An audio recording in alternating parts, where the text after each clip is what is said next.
So, I want to talk about a very important issue which is affecting a lot of young people in this country, um, and that is stress, depression, and issues they face at university. I'm just going to read out an article from the London Times. This is from today, the 16th of April, 2019. The article's not very long, so bear with me. Universities face a student epidemic, the inquest of a PhD student was told by a Cambridge College bursar yesterday. James O'Shea, 22, who studied at Darwin College, was found hanged in halls of residence in January last year. He had received a first-class master's degree in paleontology at Bristol University. At least 12 students in that city's two universities are believed to have killed themselves since October 2016. Mr. O'Shea's mother, Kate, told the inquest in Huntingdon, Cambridgeshire, that he had been falling apart from stress. After deferring his PhD because of depression, Mr. O'Shea was said to have told his GP that he had focused so hard on his degree that he now did not know what to do with his life. Asked whether universities were seeing a lot of suicides, John Dix, bursar of Darwin College, said it's a suicide epidemic. The coroner, David Hemming, recorded a verdict of suicide. After the hearing, Mr. O'Shea's father, David, 58, said he was under a lot of pressure. I don't know how much was imposed by the university. These are very serious issues. I mean, 12 young people taking their lives in just a couple of years in one city. Um, it's, well, two universities, just two universities. It's something I think could be replicated all over the country. I remember just how pressurizing university was for me. Um, I went to the University of Wolverhampton from 2004 to 2006, which is not, it's not on the same sort of level as Bristol or Cambridge, but any university can produce this sort of dynamic whereby students may be in a very pressurizing course. So obviously, different courses vary, but what's not often spoken about is the impact social life can have as well.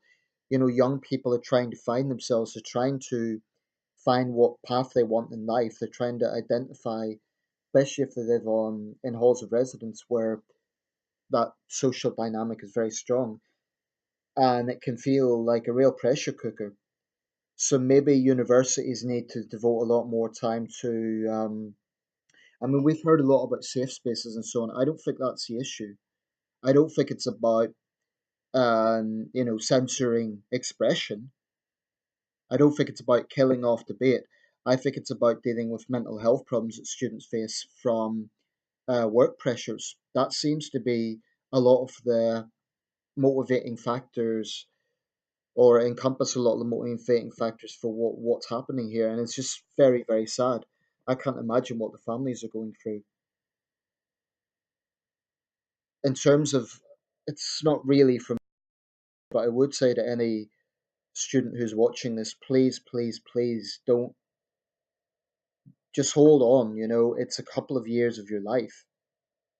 It's not worth taking that step when you're 22, 23 years old, or even older. It's just not. It's a small fragment of your life, and it isn't the end of the world when you come out. Maybe you won't graduate, maybe you're scared of that, but a lot of people have went on and achieved big things without graduating. Richard Branson, one of our country's top entrepreneurs. Sir John Major ended up as prime minister. He never went to university. So please, just don't give up. Don't think that those dark times and that those times of despair are the end.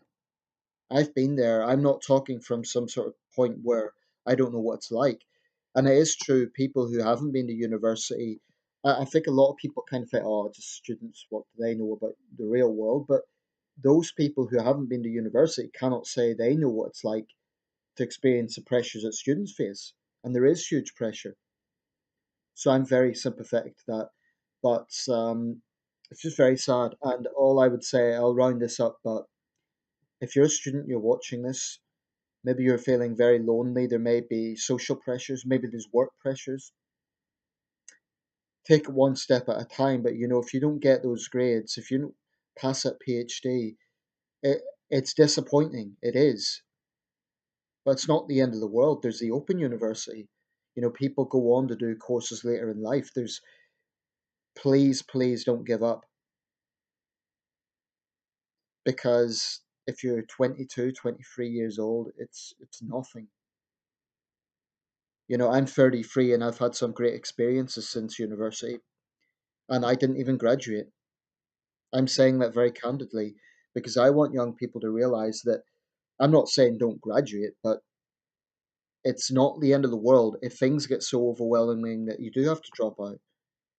Your mental health is more important than anything. So please, please, please, just take it easy. Just relax.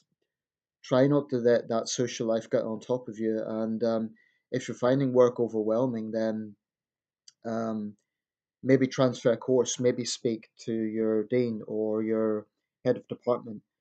And as for staff, I think universities and institutions need to really recognize what's going on here and act on it. So if there are lecturers or deans or heads of department that are very hard line, they need to understand this, and they need to show a bit more empathy.